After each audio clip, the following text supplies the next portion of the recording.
What's going on, everybody? RJ Ochoa here from SB Nation's bloggingtheboys.com. Hope all is well wherever you are. We hope you're happy, safe, healthy. I want to wish you a very happy St. Patrick's Day. It is Friday, March 17th, 2023. And for full disclosure, because things are changing so rapidly in the NFL, it is 3:01 p.m. Central Standard Time as I put this video together. So if something happens, if anything crazy happens, if for whatever reason a trade or a cut or a signing or whatever the case may be happens, make sure you understand what time it happened. And if it's important, we will obviously get something up for you here on the Blog on the Boys YouTube channel, which I know that you are subscribed to at blogontheboys.com and all across social media. By the way, I'm beefing up my Instagram game. If you want to, follow me over there, that's up to you at RJ Ochoa. But for right now, we're going to discuss what the Dallas Cowboys have done through the first week of free agency. Again, understanding there's about an hour to go as far as business operations at the time of this video. But hey, I have a life. I gotta, do stuff with the family tonight.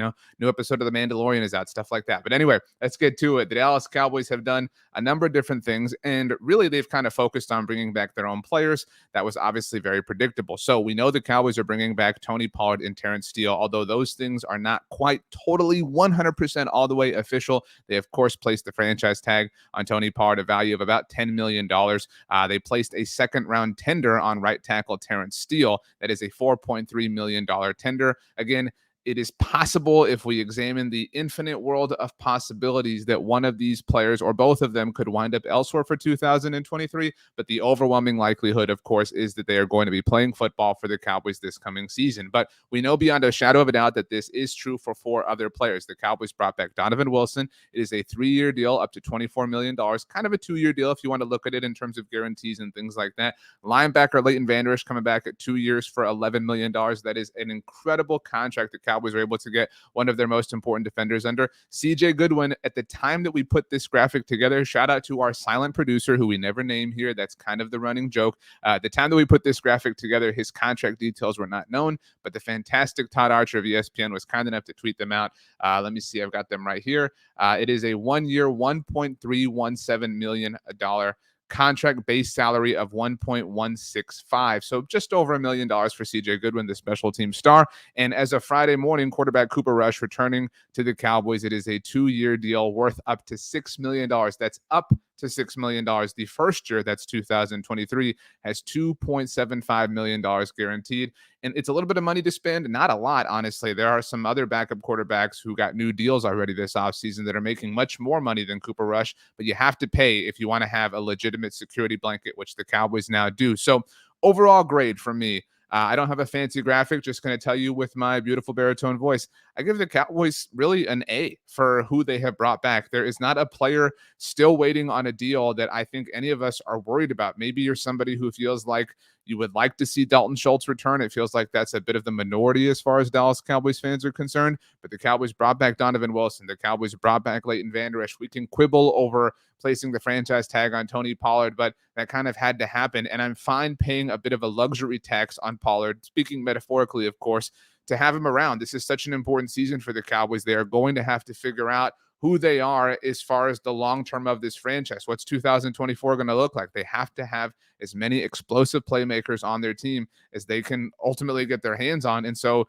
if you got to pay $10 million for Tony Pollard, I'm fine with that. Obviously, Terrence Steele, it was never likely that he was going to go anywhere. So the second round tender, again, totally fine with that. Keeping Cooper Rush around. I've said for years, if you have followed my work, that most NFL teams don't place a high enough priority on QB2, and you never know what's going to happen. Think about it here. And I'm not at all trying to project the idea that Dak Prescott is injury prone, but 2016, 2017, 2018, 2019, the first 4 years of Dak Prescott's career did not miss a single game. Pure, total, absolute health. 2020 comes, the ankle. That's unfortunate. The beginning of the 2021 season, we have the shoulder strain, all that stuff. Obviously, he missed a game in 2021 in Minnesota. Cooper Rush started that one, and then the fractured thumb. Again, these are all different. None of them are connected to one another, but it's 3 years in a row that your franchise quarterback has had to miss time, and that's not something to make up against Dak Prescott here. It's just to show how valuable that QB2 position is. So I'm very happy to see that the Cowboys paid a little bit of a luxury tax, again, to keep somebody around, to keep a high level of security around, because you never know. I mean, Cooper Rush went 4-1, obviously. The Cowboys did when he played those 5 games. What if he hadn't? They were 12-5 on the season. What if he had lost 2 more games? You're talking about going from 12-5 to now 10-7. Life can be very different if you don't have an able backup quarterback. So shout out to the Cowboys for getting that done.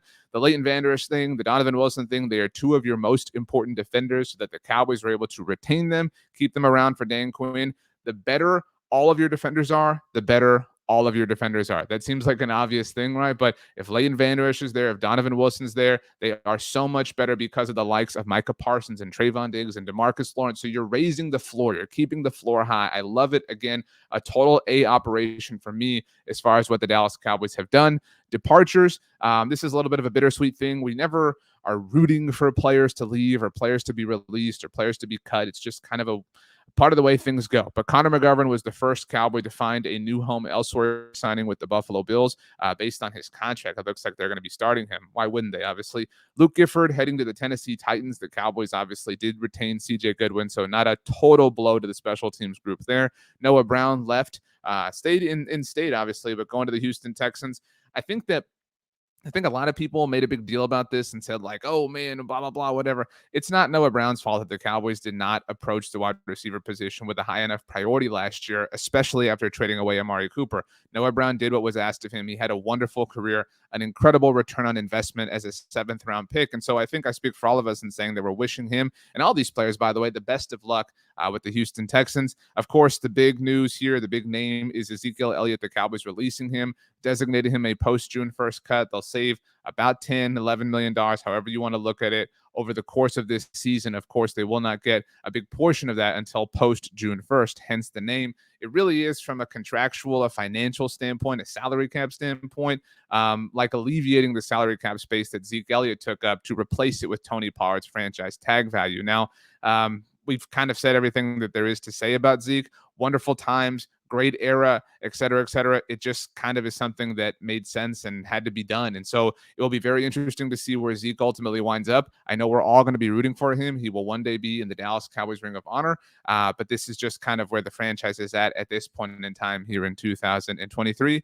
As far as departures go, again, I hate to say, oh, they deserve credit for cutting Zeke or they deserve credit for not paying another player, but I'll give them a B+, A-. I mean, that's kind of an awkward thing to grade because they haven't lost anybody that I feel like we're sitting here, oh man, you lost. How could you do that? Last year, I think if you consider trading away Amari Cooper as a part of the departures, he obviously wasn't somebody who signed away. But I think they got an F, right? I mean, very easily they got an F. Think about the players the Cowboys lost, obviously, in free agency a year ago. They lost Connor Williams to the Miami Dolphins. They lost Cedric Wilson to the Miami Dolphins. They lost Randy Gregory to the Denver Broncos. That was a big old story with everything, the 11th hour, blah, blah, blah. And that was, on paper, those were some big losses that we were unsure of whether or not they were going to be able to overcome. Now they did, and good kudos to them. But this does not feel as impactful in terms of the players that have left. Yes, they traded away Amari Cooper. I think in hindsight, a lot of people wish they would have kept Cedric Wilson around, whatever. But so far, I give the Cowboys just kind of a general A. They haven't lost any player that I think we're upset about. I mentioned those 3 players: Connor Williams to the Miami Dolphins, Cedric Wilson to the Miami Dolphins, Randy Gregory to the Denver Broncos. Because of those 3 departures a year ago, the Dallas Cowboys picked up 3 compensatory picks. We talked about that recently: 2 in the 5th round, 1 in the 6th round. Well, the Cowboys took one of those 5th round comp picks and traded it to the Indianapolis Colts for cornerback Stephon Gilmore. It was pick 176 overall, in case anybody is curious. It was the lower slotted. It was their other 5th round compensatory pick is higher in the draft. So it's a better pick, actually. So they gave away the worst compensatory pick, to get my words all together here, for star, legit, stud, veteran corner in Stephon Gilmore. I mean, again, I'm going to give them an A here. I don't know how you maybe let's unpack this. The Stephon Gilmore thing in and of itself is an A. I don't know how you can feel any way about this. He is to be your second corner, to be your other outside corner opposite of Trayvon Diggs. I mean, you're living the way the rich live in the NFL.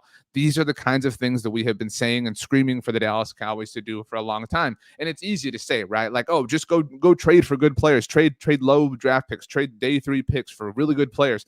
But it can be done. This is a lesson in that. I mean, the Amari Cooper thing last year, right? I mean, it can be done. For what it's worth, our friends at Football Outsiders, I wrote about this recently at our site.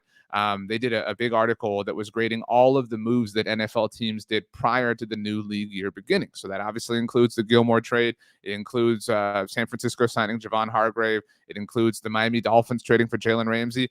The move that the Cowboys made to trade for Stephon Gilmore graded out as the best one. And using Football Outsiders data, if you don't know, DVOA basically is their metric that measures efficiency, is probably the best way to kind of summarize it quickly. The Dallas Cowboys ranked as far as a secondary 32nd in the NFL last year, guarding the number 2 wide receiver on a team.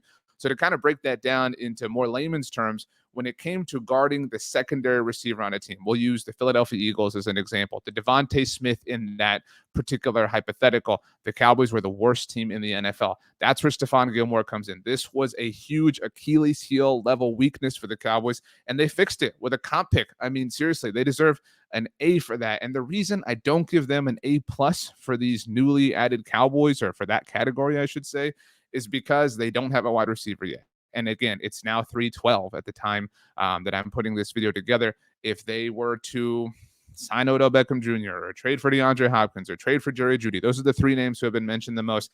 Even if they were to sign DJ Chark, I mean, they need somebody. They need another wideout. They need somebody for this offense. So you do that, Cowboys. You do something like that, I'm willing to bump you up to an A plus. Obviously, contingent upon what the compensation is. If you're trading for DeAndre, you're trading for Jerry Jeudy, whatever the case may be. But if you get a wide receiver, we're willing to sing your songs. We're willing to give you all of your flowers for this entire offseason. You're doing very, very well so far. You've bought some patience. You've bought some slack. Now keep it up. Get this thing done. Take it across the goal line. We need another wide receiver on this team before the NFL draft happens, unless, of course, you wind up making one of these deals after the draft. Then, we'll pretend that we didn't say that.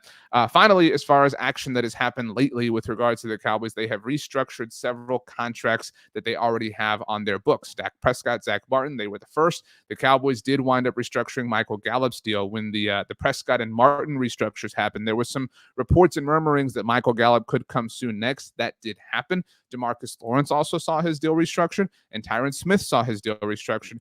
All these moves created some salary cap space for the Cowboys. They have enough room to work with. That's the ultimate brass tacks point. The Cowboys can do really anything right now, anything within reason that they want due to the salary cap space that they created from these players. Now, we'll see if they ultimately do wind up giving Dak Prescott an extension that will lower his hit even more if they decide to do that.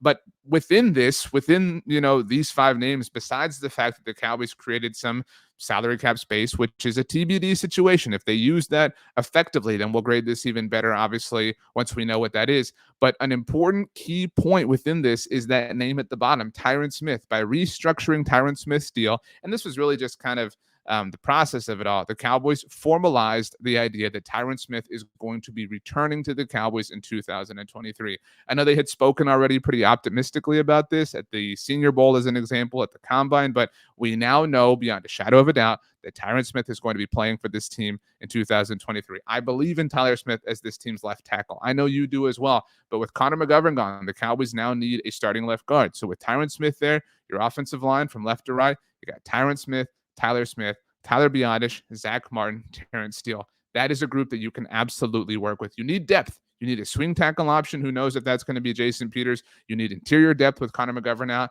But this is all very, very, very good. Things are going very well for the Cowboys. I don't mean to spook you or scare you or make you feel like some sort of level of uncomfortability, I should say. That's ironic that that's the word I tripped up over, but things are going about as well as we could have possibly asked.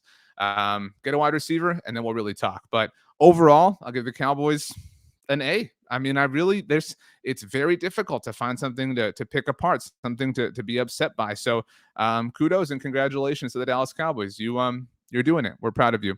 My name is RJ Ochoa. You can follow me on Twitter or Instagram at RJ Ochoa, as mentioned, on TikTok, rj.ochoa, or you can send me an email if you would like, rj.ochoa@sbnation.com. What grade would you give the Cowboys for how they have performed so far throughout free agency? A, B, if you're lower than a B, I think you're being too critical. I mean, let's just be honest. You're being a tad harsh if you're going further than a B.